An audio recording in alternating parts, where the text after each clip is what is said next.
אלכסנדר לוקשנקו ביד ברזל. בבחירות לפני כ10 ימים נדמה היה שמנהיגת האופוזיציה קוראת עליו תיגר, הסקרים החמיאו לה, אבל התוצאות איזה פלא העניקו דווקא לא. שוב, 80% מהקולות.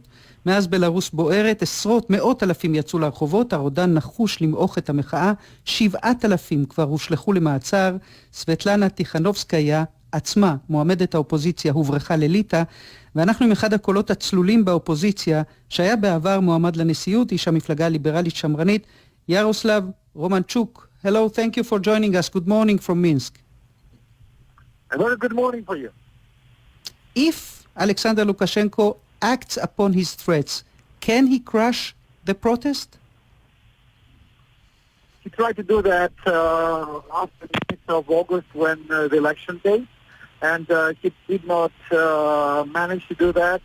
Right now, arguably, he got the support from Mr. Putin and the Kremlin, and I think that many evidence that he's going to crush the protest again in one way or another. So it's quite tense here in Minsk, and yes. And what could it cost him, Putin's support? What price would he pay?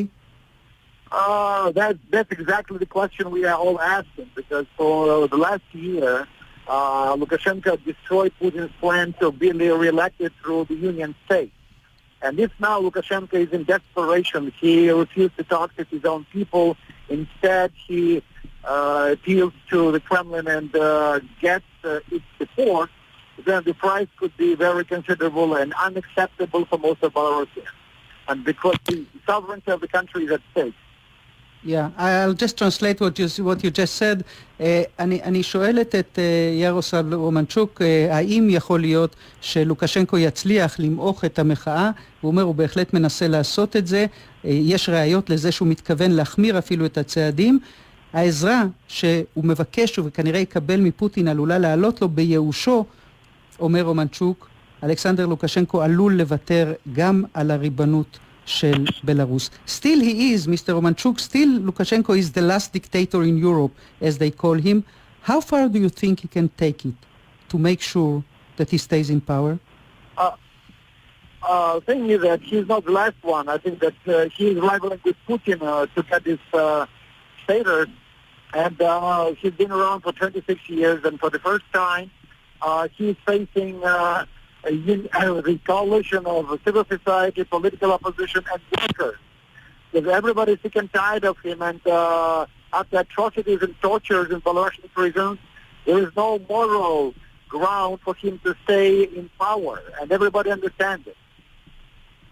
I'll just translate what you said. אני שואלת כמה רחוק יכול לוקשנקו לקחת את הצעדים שהוא מאיים בהם. הוא אומר, לאיש הזה אין עכבות, 26 שנים הוא בשלטון. בפעם הראשונה הוא נתקל באופוזיציה אמיתית, פוליטית, אופוזיציה גם ברחובות, אנשים שלא מוכנים לשאת עוד את מה שקורה בבתי המעצר, בבתי הכלא, הזוועות שמתחוללות שם, העינויים. לאיש הזה אין עוד הצדקה מוסרית להישאר בשלטון. Was there a moment, Mr. Romanchuk, during these last 10 days in which you truly believed that Belarus is on the verge of revolution? The revolution happened. We are in the revolution.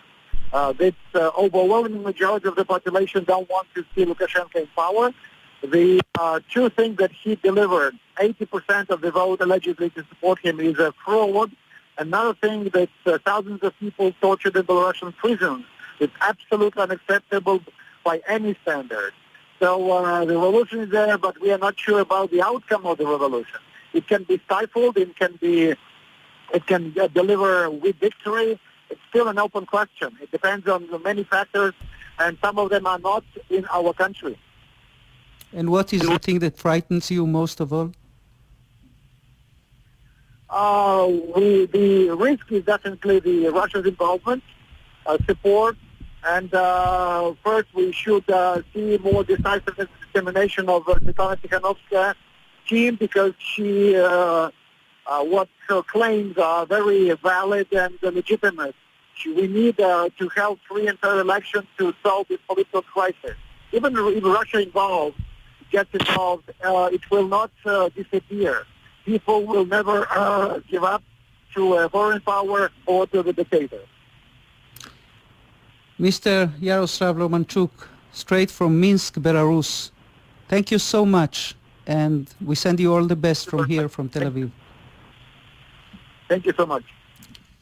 אומר לנו ירוסלב רומנצ'וק שאומנם קיבל לוקשנקו 80% מהקולות בבחירות, אבל מדובר בזיוף של תוצאות הבחירות. מהפכה תהיה כאן בסופו של דבר, אומר רומנצ'וק, רק לא ברור מה יהיה מחירה ומתי בסופו של דבר תגיע. ועוד אנחנו מדברים איתו, מגיע דיווח מרוסיה על כך שמנהיג האופוזיציה, ולדימיר פוטין, מאושפז במצב קשה, ויש דיווחים שלפיהם ייתכן שהאיש הורעל. עד כאן בעניין הזה.